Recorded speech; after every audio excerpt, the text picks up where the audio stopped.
I've been visiting Georgia during the Russian-Georgian War in August 2008, when I've been photographing in particular the situation of internally displaced people whom the war created.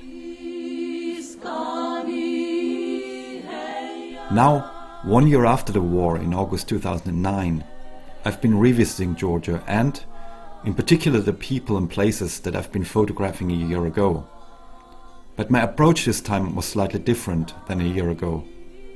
Rather than trying to produce a traditional documentary photo essay, I wanted to create a more complex imagery that works as a metaphor for the situation in Georgia today.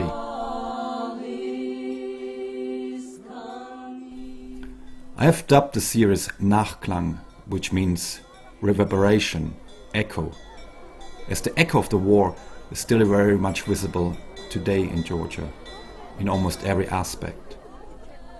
In my view, it is a country still marred by the repercussions and after effects of the war, a country more than ever torn between denied access to the West and a territorial integrity in tatters, and its people being left with a broken democracy.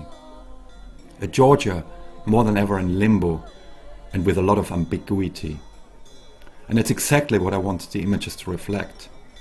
So the concept of the Nachklang series is to create composites consisting of one image taken in August 2008 and one image taken a year later at the same location, and, in a sense, by combining the two images and collapsing them into one frame, stripping off the dimension of time and leaving the continuum of space. So much has changed, and yet so little.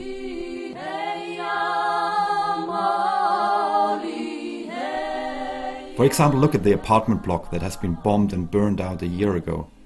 Now it has been painted over with bright colors, but under the surface, the scars are still very much visible. And that is what I wanted to show by combining the two images from a year ago and now. Or look at the portrait of the old lady in front of the Georgian flag in one of the camps for displaced persons. One image I took a year ago, one now, a year later. It almost looks the same. The viewer will not be able to tell which image was taken when, which precisely reflects the situation of the old lady. Nothing has changed for her. She is still in the same situation, same camp, in the same location as a year before.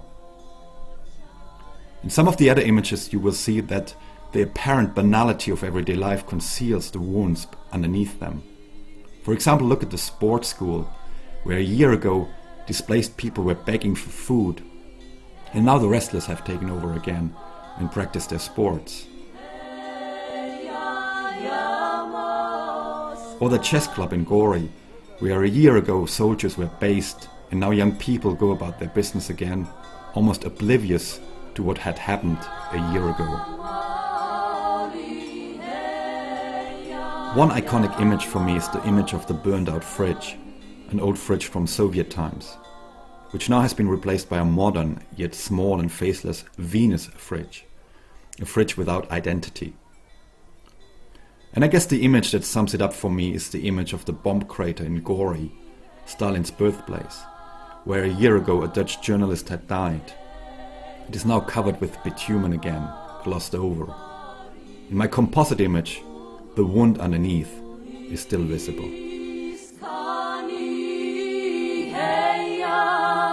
Oh